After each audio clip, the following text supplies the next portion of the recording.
Good evening, everyone.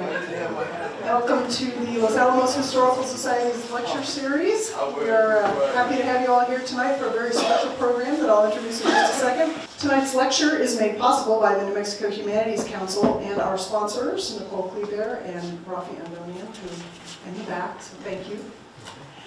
And now I am happy to introduce our speaker tonight.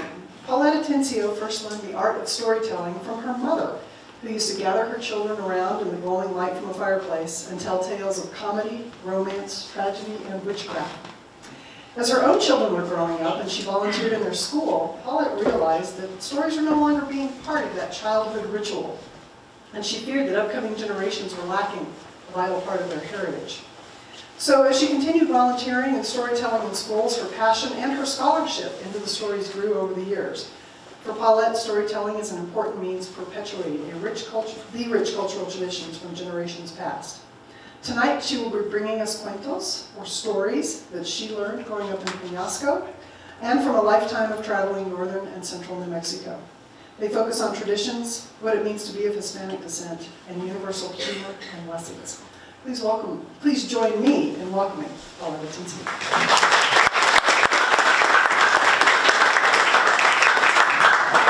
Thank you, ladies and gentlemen.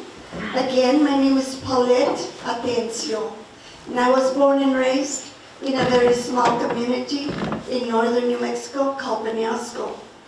And I think that the fondest memories that I have as a little girl is when my mother would relate stories or cuentos to us.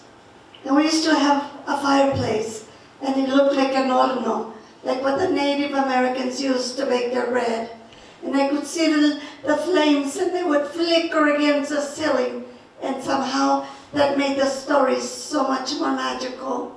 And then my mother would take us to faraway places, to the land of make-believe, where a lot of children would cry, others would laugh, and some had horrible and scary experiences that would change their lives forever. And I don't know why I never forgot all the stories, but I'm glad that I didn't, because now I get a chance to share them with wonderful children and with adults everywhere that I go. And I started my 26th year as a professional storyteller, and because of that I have been able to visit almost every town in the state of New Mexico, and also travel abroad. But anyway, this evening I'm going to share a lot of stories with you regarding northern New Mexico. And the first story that I'm going to share, this is about the green chili. And I know that all of you love it. Oh.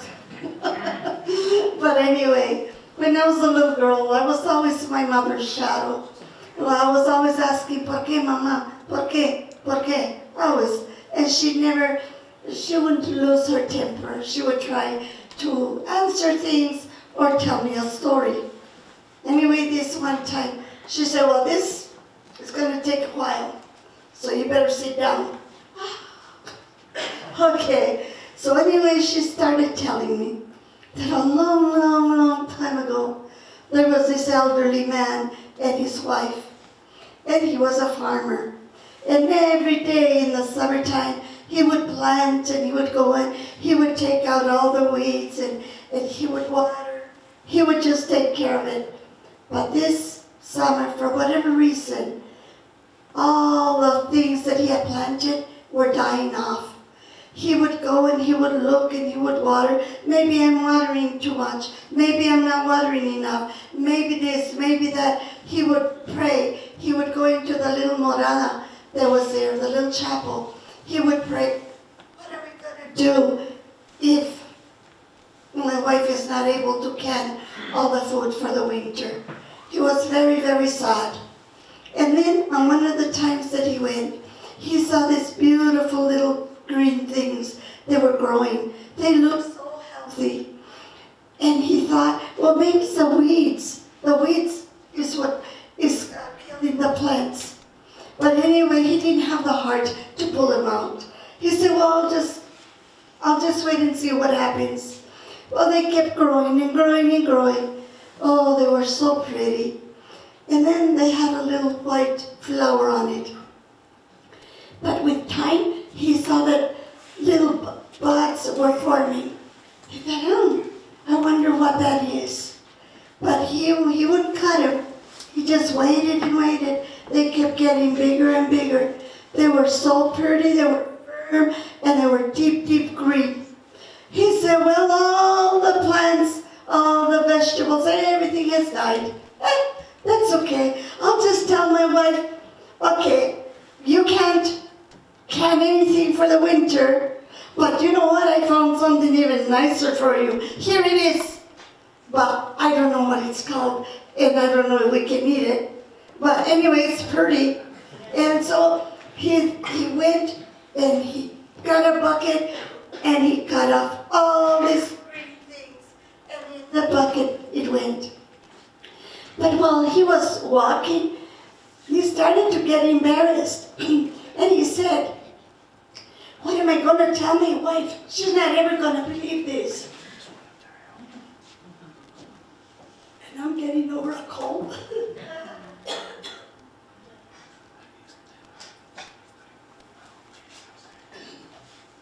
I'm so sorry. But anyway, then inside the house he went. And when he was there, he decided I better not do anything. He opened the oven door and he placed all the green things on a cookie sheet. And then by that time it was very late and they decided to go to bed. And the next morning when they awoke, there was the most wonderful aroma that they had ever smelled. And the man kept kind of hitting the wife a little bit, moving her around. Oh, vieja, I don't know what kind of cologne or perfume you're wearing. Oh my gosh, oh, you smell so delicious. Oh, I wear that all the time, vieja. Oh gosh, it is wonderful. Oh, shut up, you old man. What's wrong with you? I'm not wearing anything. But you are. Oh my gosh, oh, I think I like you. And there they were, and you're the one that smells. No, you smell. And by that time, they thought, oh, let's just get up. So anyway, that it so happened that the priest was coming over to visit. And so, in the Spanish tradition, we always go outside and greet the people even before they knock. But anyway, that's what happened. And the lady was talking with the priest, and all of a sudden the man said, oh, the things that I put in the oven. And he went and he opened the oven door, and there he took them out. And they had blistered. They were not green anymore. And he thought, that smells so delicious. And he would barely touch it, and the skin would fall off. So anyway, he said, you know what? I'm an old man. I'm going to eat it. Besides, if I die, who cares? And so he went, and he just opened his mouth, and in went whatever it was, the green thing, all the way. And he started chewing. It's good. It's very, very good. But then pretty soon, his mouth started burning. Oh, and then his eyes, they were watering and watering. His nose, it was just running and running, and he had the hiccups. Oh, he thought, oh no, I am dying. I am dying. And he went, he got on the bed and everything, and the wife and said, well, what is all that commotion? I wonder what is wrong with my viejo, with my old man. And the priest and the wife, they came inside, and there was all that. Oh, vieja, I hope I have been a good husband. I don't know, I didn't have the heart to tell you. But I ate some of those things that are on the table and I'm dying. Look at me, I'm sweating like a pig. And look, I'm just crying and crying, and my nose is just running. Oh, and the priest said, oh, today's your lucky day. I am right here, I'm going to give you the rights. And so you're going to have the last rites. And so he went and he took out his holy water and he was praying. And the priest told the wife, hurry, go tell the people from the community that your husband is dying. And so she took off running. Vecinos, vecinos, está muriendo mi esposo. And neighbors, my husband is dying. And so everybody, they just came running and running. And there he was. But pretty soon, well, the chili had worn off. And he was okay. He was so embarrassed. He thought, oh no. He was surrounded by other people and now he wasn't going to die. Oh, he said, what am I going to do now? And he said, oh, he said, it was your prayers. It was the prayers of my beloved wife and the priest and the holy water. That's why I have survived. Praise the Lord, he said. And so everybody, they prayed and they visited enough to their homes they went. And you know, that with time, this man, he started learning how to cultivate all those seeds. We would call them the seeds of faith. He went back and he started to plant them. He learned how to take care of them. And with time, he became very, very sufficient in the chili and in the plants. And one day, he really was dying. And he was surrounded by all his children. And he went and he said, you know, I am a poor man. And the only inheritance that I have are the seeds of faith. Here, he gave each one a can of seeds. And he told them how to do it, how to get the green chili. And they left it on the vine that eventually would get red. And they could make the beautiful ristras of red chili. If they were to grind it, they could have the powdered chili. They could can it, they could dry it, everything else. And then with that, he went and he closed his eyes and he passed on to another world. But little did he know that someday this old man was going to be a legend, not only in his little community, but that he was going to be known throughout the world.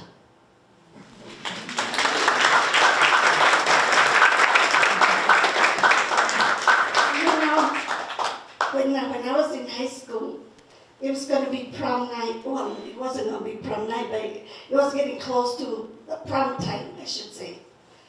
And my friend and I, we didn't have money for a prom dress. And I didn't dare to ask my parents, no. That would put a lot of pressure on them, something that, no, I wouldn't do that to them. So I told my friend, well, I guess you and I are not going to the prom this year. And then my head has always moving. I'm always ahead of my time, I guess. But anyway, I went and I said, you know what, maybe we could find a job and then we could save our money and we could go to Penny's, because that was the only store in house, the penny store. And we could buy us a prom dress. Oh, where are we gonna find a job? Says, you leave it up to me. And it happened that somebody in Peñasco had died. And there was the mortician and all the people, and they were going to the cemetery. And I went and I told my friend, you know what? That's where we're going to get a job from. Yes, we're going to get us a prom dress. What do you mean, from the mortuary? What's wrong with you? I'm scared. Oh, come on, quit being silly. So I went and we waited. We went to the funeral. We didn't even know who had died, but we didn't really care, or I didn't care. Anyway, I waited. And the man's name was Mr. Garcia. And I went in, hi, Mr. Garcia. And he would always call me Güera, the blondie. Hi, Mr. Garcia. ¿Cómo está? Oh, I'm good. What are you doing here? I said, whenever you get through planting your person, you would always tell planting your person, can I talk to you? But of course. So anyway, when it was over, I said, you know, Mr. Garcia, my friend and I, we would like to go to the prom, but we don't have money to buy a dress. And I was just wondering, do you think that you could give us a job at the mortuary, and we'll do whatever you want. We'll work really, really hard. Well, how are you going to get to the house every day? I said, with a mailman. We'll go with him. He'll give us a ride. I said, okay. But then when I got there, he wanted me to wash the floors and to vacuum it. No, I don't want to do that, Mr. Garcia. He told me, you're the type of girl that I give you a ride and then you want to drive. What kind of job do you want? I said, I want to go and I want to comb the hair of the ladies when they die. And I want to comb them so beautiful because I want to be a hairdresser. Well, anyway, it's not like if we have a whole bunch of ladies waiting over here to get their hair done. But when it happens, yeah, you can do that. But anyway, we're working. And there were 3 men. And one of them, they used to call him Mr. Frog, Don Sapo. And he always used to like to brag. He was always bragging and bragging. Oh, I work at the mortuary. And you know what? I'm not even scared. Oh, I go over there and I pick him up and I dress him and everything. I come in here and it's pitch dark. I'm not even scared. Well, the other 2 friends, they decided that they were going to play a joke on him to see how brave he was. And every Friday, as soon as they got through with work, they would go to the bar. And they would sit there and they would drink and drink until they would fall off the stool. No one really knows how they got home. But anyway, this one Friday, they went and they told us what they were going to do. And they went to the bar. And the other 2 pretended like if they were drinking, but they were not. Oh no, Mr. Sapo, Mr. Frog, he just kept drinking and drinking like if there was no tomorrow. And finally, he went in again, he fell off the stool. So his 2 friends, they went and they picked him up. But instead of taking him home, they went and they took him to the mortuary. And they went in there and they found a beautiful coffin. And they went and they placed him on the table and they bathed him. And they went and they put a whole bunch of hair oil on his hair. It was even dripping like if he was sweating all over. And they went and they made a little thing like that, like what the pachicos wear, just like that, hanging like that, like the fans kind of. And so anyway, they placed a beautiful new white shirt and a necktie, but they left him in his undershorts. And then he only had black socks on. So in the coffin he went with his hands placed against his chest. And they went and they lit all the candles. They closed the curtains and they started to play the organ music. And so there it was. And soon, probably before the sun came up, or maybe by that time the sun was up. I don't remember, but I think it was light outside. But anyway, that Don Sapo, he wanted to open his eyes, but he had such a hangover that he couldn't, because the moment he would try, the room would go round and round, and oh no, I'm going to be sick to my stomach, and he would close them again, and he would hold on from his side. And then he kept saying, where am I? Where am I? He couldn't tell, he couldn't remember, his head was pounding so much. And then he went and he said, I know that I have smelled that aroma before, but what is it? What is it? He said, candles? Am I in the church? No, I think I'm at the mortuary. Uy.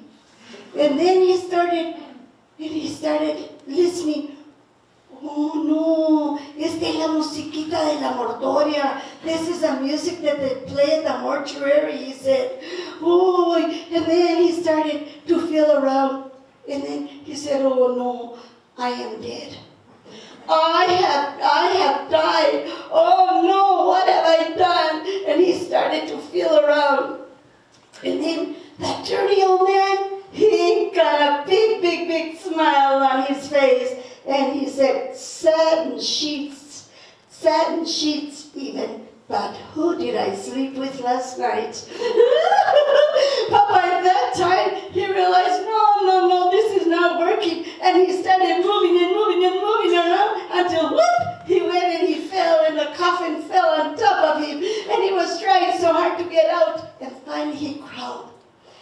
know that the funeral home, it's right next to the plaza, and all the people are walking, and all the cars are driving, and there he was so happy in his underpants, because he thought that he had died, but he had risen.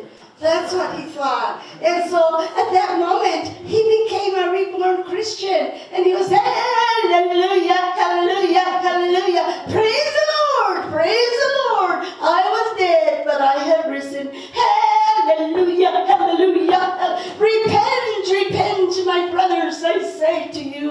And all the people were looking at it. Who is he? And they said, that's Mr. Frog. He's gone crazy. Oh, so everybody was hiding. But there was 2 tourists.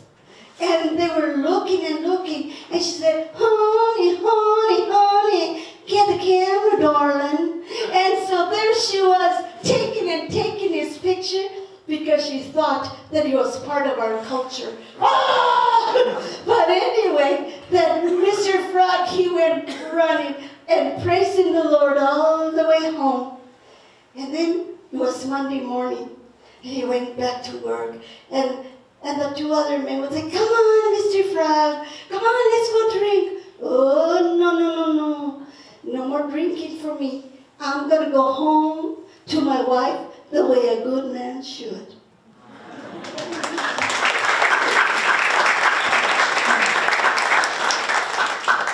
You know, that this story, it really doesn't have an author, okay? I have looked and searched for almost 40 years.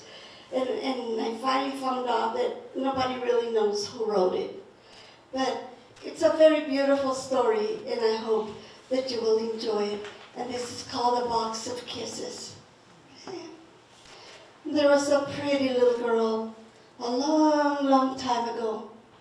Her mother had passed away, and she stayed with her dad. And the dad, he was very, very impatient. He did not like to take care of his little girl. He was always angry. He was always so angry, and he was always yelling at her. And the little girl, she tried so hard to please him. She would run here, she would try to do whatever, but it was never good enough for him. And so the little girl was always going to bed, and she was always hungry, but she was also always crying. It was going to be Christmas, and the little girl decided, well, maybe Christmas will cheer my dad up. What could we do? Because I know that they didn't have any lights, any Christmas. Papa, she would say, do you think that you and I, that we could go for a little walk to the forest? And that you could find a little Christmas tree? It doesn't have to be large. It could just be a tiny one. And then we could bring it inside the house, and then maybe together we could decorate it. He became so angry. What do you mean decorated? We don't even have any lights. We don't have anything. What for? Why do you want a Christmas tree that's not going to have anything on it? Besides, you know that I hate Christmas. I don't like Christmas. We don't even have money to eat, and you want to probably go and buy some gifts? No, Christmas is not for us, so just forget it. Get out of here and you forget that stupid thing about Christmas. And so the little girl went. She kept looking and looking through the house. And then, in an old box, she started to take some things out. And she found this pretty, was a beautiful little box. It used to belong to her mom. And she said, oh, this would be nice. I think this would make my papa happy, because he's going to know that it used to belong, to his wife and to my mother. So pretty soon she went and she waited, and it was Christmas Day. And she waited and said, Papa, can I give you something? You don't have anything to give, so what is wrong with you? Can't you just be a little girl and just forget about all that nonsense? You'll have me so tired already. No, Papa, just let me talk. I was going through my mama's box, and I found this little box, and I want to give it to you as a Christmas gift. Won't you take it, Papa? he became so angry. He went and he even threw the cup, and there was coffee went flying. The coffee went flying all over the place. He went and said, you know, why are you giving me an empty box? You want to give a gift and then you come over here with an empty box? Since when? Since when do people give gifts that are empty? That is very, very silly. And I want you to go to your room and I don't want to see you again. Not until after all this Christmas stuff is over. Get away from here. And the little girl, she went and she looked at her papa. And she said, Papa, but it's not empty. If only you were to open it, you'll see that there is something inside. So the dad, he went in, he opened the box. What is in it? It's empty and I can't see anything inside. And he shook it, see? It's empty. And the little girl said, no, Papa, it's not empty. I put in a whole bunch of kisses for you. See? Woo! There they go. One kiss landed on your forehead. Whoop! The other landed on this cheek. Whoop! And the other one landed on that one. And the last one, Papa, it landed on your hand. For you see, Papa, I would never give you a box that is just empty. And so the dad, he went and he bowed his head in shame. And little by little, I don't know if it's true, but they say that he started crying. He went and he called for his little girl. And he said, I don't know if you can ever find it in your heart to forgive me. I am so sorry. But from this day on, I am going to be a different dad for you. And I will love you always until I die. And this box, it's going to be right here next to my bed. And every night and every morning, I'm going to open it.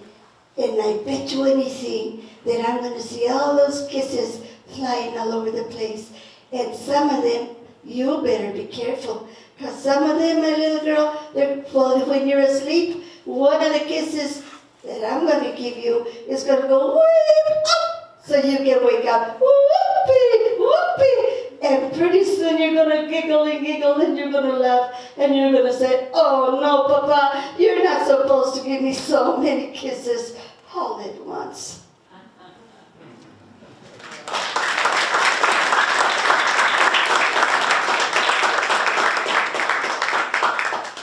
And you know, in the Spanish tradition, we have what is called a circle of life. The day that you are born, and then the day that you live out your life, and then the end is when they take you to the cemetery. But anyway, that we still have many of those traditions. Let's say, for instance, for New Year's, we'll start there. But people will always, they would get together and they would get instruments and they would go to their parents' house and they would serenade them. And then from there they would go to the different houses.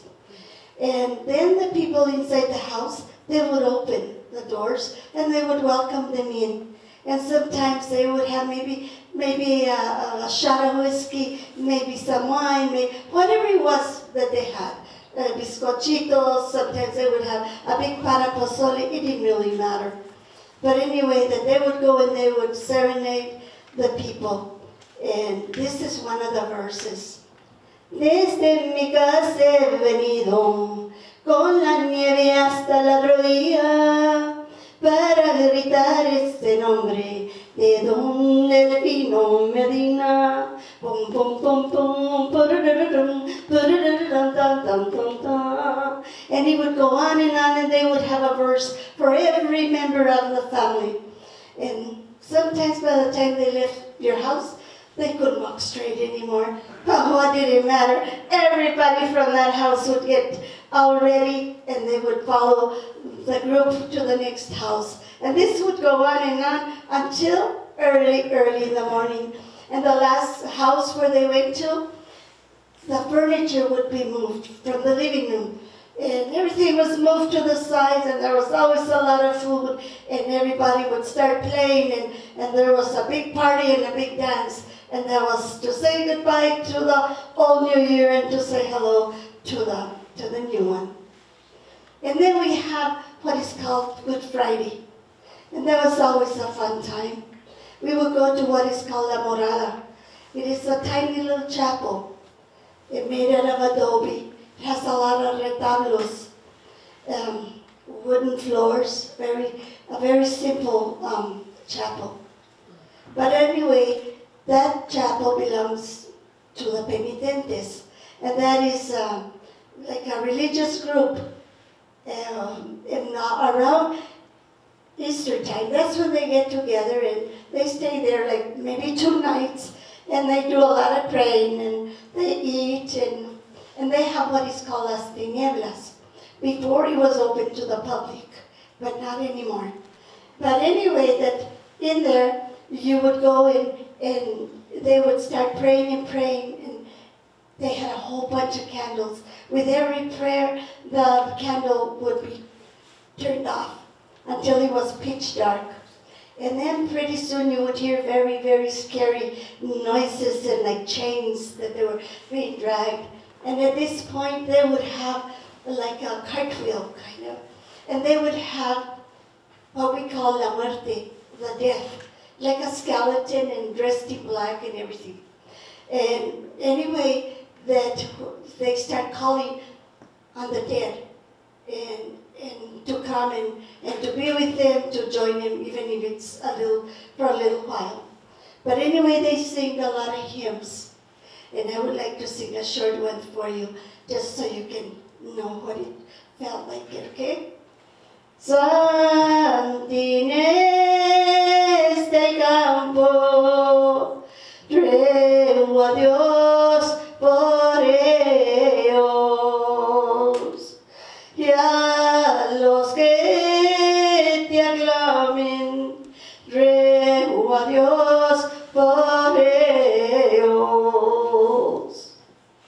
So anyway, this would go on and on. But that was always a fun time, because we knew that the difficult winter, it was over, and the spring was coming, and everything was going to be good again.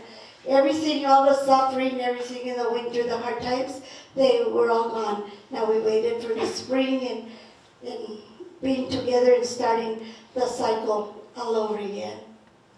And you know that I was gonna, in the Spanish culture, we also have scary stories, okay?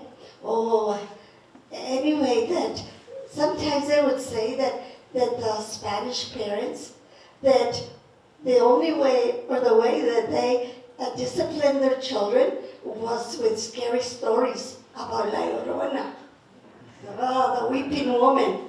They didn't have to yell at us, and they didn't have to spank us. Okay, go on. Also, you want to go? You want to go out tonight? Go ahead. Go on.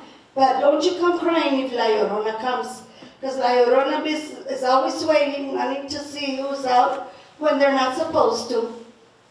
So if you want to meet up with her, you go for it, okay? But don't come crying to me. But anyway, then I'm going to tell you the story about La Llorona. A long, long, long time ago, in the town of Santa Fe, a pretty little girl was born, and her name was Maria. And she came from a very wealthy family, and she lived in a big 2-story house. And if we were to go into Maria's house, we could see that she had all kinds of pretty little dresses and tiny little shoes. And Maria had what is called una moza, a maid. And the maid's job was to ensure that if Maria cried, that Maria would have everything that she wanted. But Maria was not a good and a kind little girl. She was nothing but a brat. And she was always crying, and she was always unhappy. And a lot of the girls from Santa Fe, they wanted to be her friend. But Maria didn't want to. She thought that she was too good for them. And one day, some of the little girls went to Maria's house, and they could see Maria from behind the wrought iron fence Oh, how pretty she looked. And her hair was all the way down to her waist. And she was wearing a pretty dress. And she had shiny shoes. And she had a buggy. And inside the buggy was a pretty little dog. And one of the little girls started calling out to her, Maria, Maria,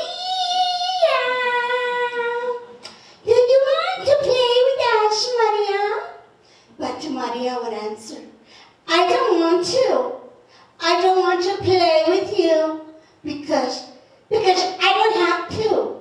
Because my mommy buys me pretty clothes. But look at your clothes. They're nothing but rags. And Maria would go skipping and skipping and skipping all the way into her house. And Maria kept growing and growing and growing and becoming even more beautiful with every passing day. And a lot of the boys from Santa Fe, they liked her. But she thought she was too good. And so, finally, one day, the man of her dreams really did come. And his name was Gregorio Ventura. And he had come all the way from El Paso, Texas. Oh. And Maria's parents, they said, no, Maria, don't marry that man. He's a wild man. He loves to womanize and gamble. And he drinks. And he is not going to be a good husband, Maria. Please, please don't marry him. But she didn't care. And everything was okay for a while. And they were blessed with a beautiful little girl and with a very handsome son. But then Gregorio went back to his old ways. And little by little he started staying away until he didn't come home altogether. And one night, Maria was outside with her children. And it was a beautiful night and the moon was full. And Gregorio came and he started playing with his children. He went and he gave him some money, but he didn't even look at Maria. And then he took off. And nobody knows what happened that night. But Maria, she started crying and crying and crying, and she was out of control. And the children, they had never seen their mama like that, and they didn't know what to do. And finally they said, let's go get our papa. He'll know, he'll help us. So they started running and running, and they decided to take a shortcut. But they didn't realize that the current was coming so fast and so high, and the children, they didn't know how to swim, and so they drowned. And Maria, she realized what had happened, and she started screaming and screaming, and she wanted somebody to help her, but nobody did. And when Maria was running back and forth, she went and she tripped, and she hit her head. And that night, Maria also died. So the next day, her parents came looking for her, and they found her, and they took her back to Santa Fe. But the priest, he became so angry. And he said, we are not going to bury her in the holy burial grounds of Santa Fe. We should bury her where she belongs, next to the river. And so that is what they did. So that night, all the people, they gathered at La Plaza. And they were talking about the horrible tragedy that had happened. And then somebody said, shh, listen. Somebody's crying. And then somebody said, oh, no, it's just the cries of the wind. But from that night on, nobody ever called her Maria anymore. They began to call her La Llorona, or the weeping woman. And I don't know if it's true, but they say that one of these nights, if you're all alone, listen, and maybe you can still hear her say,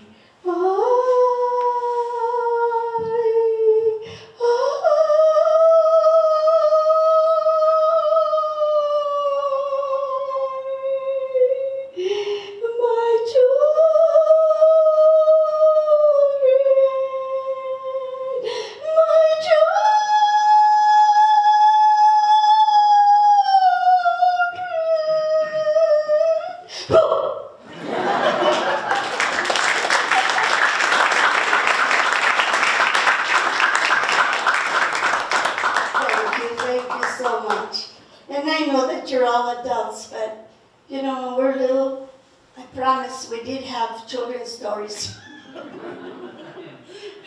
Anyway, I'm gonna relate this to you. I hope that you will enjoy it. It's a very, very, very old one, okay? In a long, long time ago, there was this man and this lady. And they went and they decided to move very deep into the forest. And there they stayed. Up the road a little ways was another man. Oh, but he was a grouch. He was always angry and he was always yelling. He didn't want anyone to visit him. But one day, a beggar was walking down the road. And he went and he came across the first house where the mean and the selfish man lived. And he started knocking and knocking. And the mean and the selfish man, he, in a loud voice, started asking, "What do you want?" And the beggar said, "Oh, Senor, I am so hungry. Please, please give me something to eat." And the mean and the selfish man said, "What do I look like? If you want to eat, why don't you work for it? Now get out of here, get out of here." And he started to stone and stone the poor beggar. And so off he went. Well, then the beggar came to the second house and he started knocking. And the nice lady, she opened the door and she didn't even know him. "Oh, I'm so happy that you came to visit. No one ever comes over here. Come on in, come on in. Husband, look, somebody came to visit." And they were so kind with him. They said, "Come here, sit down over here and make yourself at home. You know that we are very poor people. And the only thing that we have is a piece of whole bread. But here, you can have it." And so the beggar, he went in a hurry and he finished it. And the lady said, "We don't have any coffee, but you may have some water." And he went and he drank it all. And then the beggar said, "You know, you have been so kind with me, and I really must be on my way." And the lady said, "You look so tired. Why don't you stay and sleep with us? You can have my blanket and you can sleep on the floor next to the fireplace." But the beggar said, "No, I really must be on my way. But because you have been so kind with me, there is something that I have left for you. I want you to go to the bear's cave. And in there, I want you to remove a big, big, big rock that's there. And I want you to dig and dig and dig. And there you are going to find what I have left." And so off went the beggar. And the old man looked at the old lady and said, "Well, I don't know about you, but it's already pretty late and we're tired. Why don't we wait and go tomorrow?" So that's what they did. But they didn't realize that the mean and the selfish man had been listening to everything that had been said. So the mean and the selfish man, he went running and running and running until he got to the bear's cave. And there he went and he lit a match and he started looking. And he saw the big rock and he removed it. And then he started to dig and dig. And then he found a big, big, big can. Oh, he said, "Whoa, I'm not even going to open it." He was so happy, and he went running and running again until he got to the home where the old man and the old lady were at. And he went and he climbed on the ladder and he got on top of the roof, and down the chimney he started yelling. He said, "Hey, you stupid old fools, this is your treasure. This is what you get for feeding a beggar." He would say, and he took off the lid and down, down, down, down, down, everything that was in the can, down the chimney it went. And by this time, the old man and the old lady, they didn't know what was happening, and they came close and they knelt before the fireplace. And you know, there was all kinds of tarantulas, and there was spiders, and there was snakes. You name it, everything that you could possibly think of was falling and falling and falling until it was a big pile. But then something magical happened, and they all stopped moving, and instead they began to sparkle.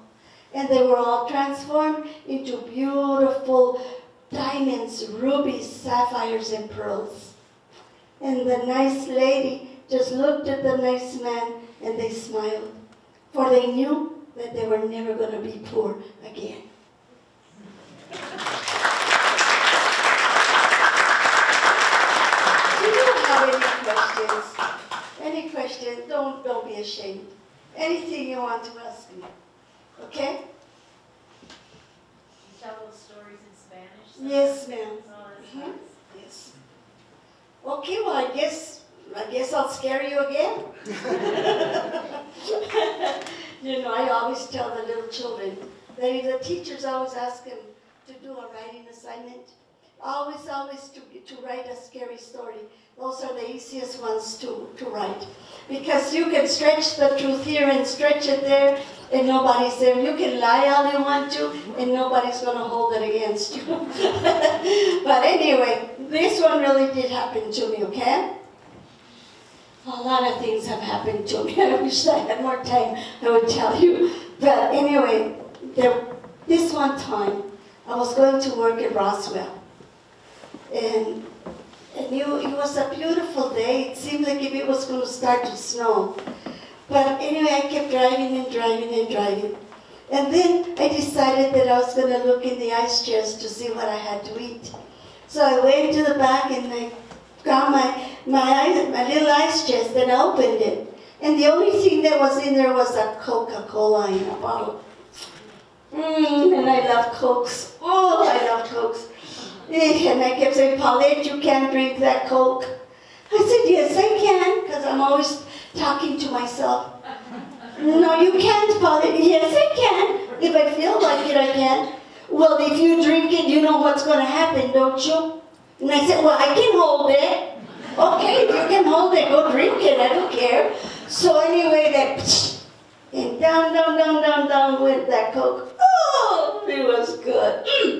And so there I was driving and everything. Well, it didn't take me long before you know what happened. No? And I needed the bathroom, and I wanted to hold it, and I kept thinking of everything, and the more I thought of everything else, the only thing that kept coming back to me was that I needed the bathroom. So I was trying to drive with my legs crossed. I was singing, I was looking here, I was looking everywhere. Oh, and I knew I couldn't stop because all the cars were back and forth, and I didn't want to go moon everybody. And oh, I said, what am I going to do? And then I wasn't even wearing my depend. Oh, everything was just, oh. And I said, now what do I do? So anyway, then I went and I saw a truck stop. And my husband always tells me, and whatever you do, you don't dare to stop at a truck stop. They're very, very dangerous. And I always hear him, but then I do what I want. And so, and into the driveway and I went. And there was such a lovely lady. And I said, excuse me, ma'am, do you know where I can find the bathroom? Oh, you need the bathroom? It's way over there. And so everybody heard, and they knew what I needed. Oh, God. And there I was.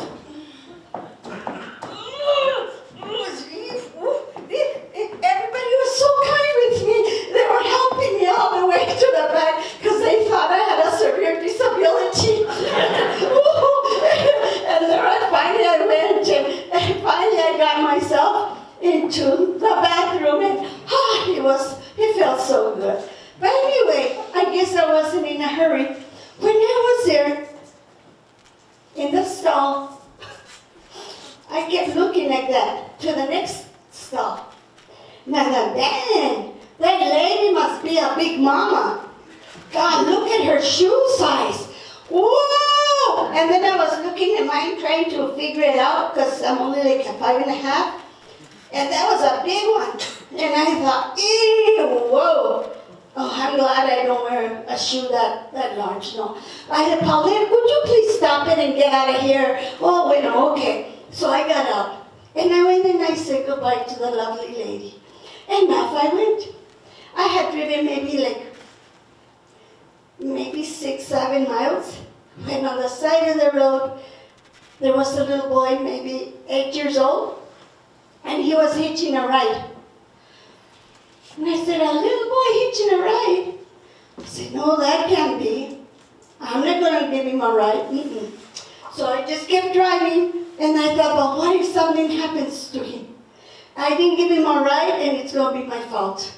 He's not going to be there anyway. And I turned around, and he had a smile on his face like he knew I was going to come back for him. And I rolled down the window, and I said, are you by yourself? Well, you better be, because if not, you're going to go flying out the window. And so anyway, he got in, he got his belt on, and he told me that his name was Thomas. Everybody calls me Little Thomas, he said. And where do you live, Thomas?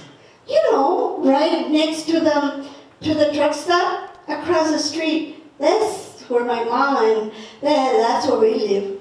Okay. But then he didn't want to talk anymore. He placed his little head to the back, and then he fell asleep. When we got to Roswell, I said, mijito. That means my little boy. Because in the Spanish culture, we always call everybody else's children, we call them mis hijitos. Mijito, mijita. That is a term of endearment. And so I went and I said, mijito, Thomas, this is as far as I can take you, sweetheart. You have to get down. And he went and he rubbed his eyes and he said, thank you.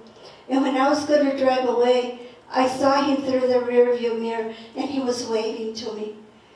And I went and I put the car in reverse and I went back and I rolled down the window and I called him.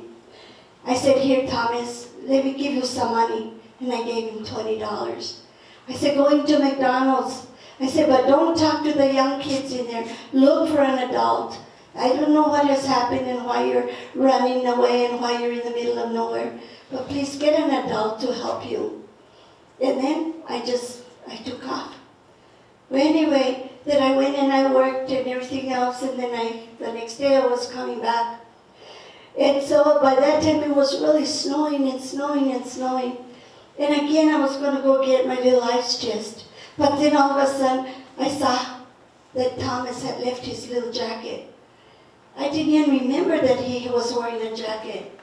And so I thought, oh no, Thomas, it is really coming down hard and you're without a jacket. I remembered where he lived. I thought maybe he's home by now. So I went to the front of the house. It was like an old adobe house. And there was smoke that was coming out of the chimney. There was like rusted cars. And I'm always afraid of the dogs. So I started hunking and hunking and hunking. And then a lady came out. And she had like a scarf around her head, and she had humongous earrings and a whole bunch of makeup, and she had jewelry all over the place, and she was wearing a long skirt, and she had a whole bunch of lipstick and rouge, and I was thinking, boy, we must be related, because we both looked the same. Una turca, we say in Spanish, like a gypsy woman, kind of. And so anyway, that after, I said, excuse me, ma'am, because she was so angry. She said, don't you excuse me. What do you want? I said, well, yesterday I met little Thomas and I gave him a ride, but you know that he forgot his jacket, and I came to bring it to you, and that way you don't have to go buy him another one. She became so angry. Ay, Diosito. She was angry, she was yelling, she was cussing, you name it. And I couldn't understand why she was so angry with me. And she went and she bent down and she got a rock. And pascole, she threw it. Oh! And for once in my life, I was so happy that I was a short lady. Because whee! Went over my head. So I was happy about that one. But then she went and she picked up another one. Wow! And this time, it hit me right on the eye. And I could see, and then I couldn't see. And I thought, I better get out of here. And so I was so nervous, and I was trying so hard, and I couldn't put the car in reverse. And before I know it, pow! I gave it to the front really fast, and I hit her rusted car, And that car and my car, they got stuck, the fenders, I guess, I don't know. And I said, I don't even care. And then I gave it finally to the back. So I was hauling her car also, but I guess it got loose.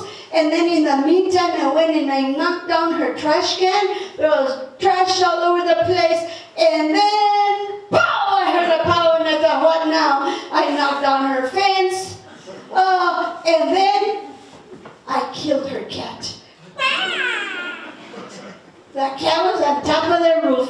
I said, well, that's too bad. I'm going, wee, and I took off. But then I felt like, oh, like something was so warm. Yeah, and I thought, yeah, I'm gonna stop for just a little bit. But then when I looked down, I was all full of blood and everything. I thought, oh, what am I going to do now? So I said, the truck stopped.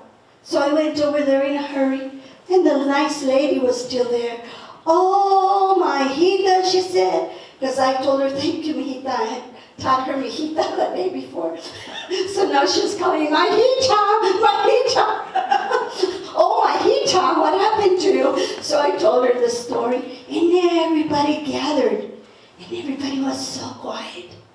And then she said, oh no, sweetheart, it has happened to you too. And she told me that about maybe like 15 years before, the little Thomas had really run away from the house. And a truck had picked him up. And when they were heading towards Roswell, there was a big semi, and it was coming too fast, and it needed both lanes. And so the big truck hit him head on, and the little Thomas had been killed. And then every so often, people would see little Thomas, that he was still hitching a ride. And I didn't believe that. I said, no, she knows I'm a storyteller, and she's just trying to pull my leg. So I called my husband, and I said, Orlando, maybe I'm not going to be home tonight, because I forgot my suitcase at the motel. And see, he doesn't question it, because he knows that things like that are very common with me. Sometimes a suitcase gets home before I do. But anyway, he said just to be careful. So then I went to the newspaper lady, and she looked, and we saw the writing about the accident. Then I went to the funeral home, and the lady was a lady mortician. And she went with me to the cemetery, and we saw where little Thomas was buried. And it just said, little Thomas, the date that he had been born and the date that he had died.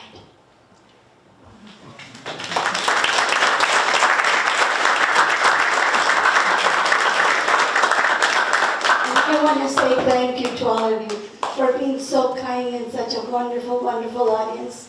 I hope that you have enjoyed this time with me as much as I have enjoyed being with all of you. And I hope that our paths will cross again someday, okay? I don't have new cassette tapes, but maybe I'll have maybe that I'm going to be doing a video, maybe. But I do have some books. Those are the first two that I have written. They're bilingual books. And then I have another one that'll be coming out very, very soon with the Dorrance Publishing out of Pennsylvania.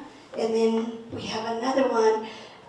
It has to do with a young boy from Sonora, Mexico, that I was able to obtain the rights to his story. It's a real tearjerker, but very wonderful story. And then we have the next one that hopefully UNM will publish for me. But if you have any questions, please, please do not hesitate to ask me, okay? And I want to say thank you to all the wonderful lady and the members from this organization that made it possible for me to be here with you. And thank you so much for the lovely dinner. I thoroughly enjoyed it, okay? And may God bless all of you.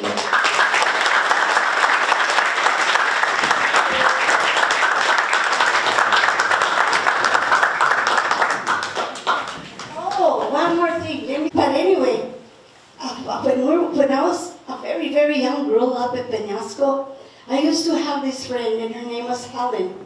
And she had such a beautiful voice. And one time we were next to the bridge and the water was running and we were just letting our feet in the water and just talking about things. And anyway, I told her, she said, "You look so sad, Paulette. How come you're sad?"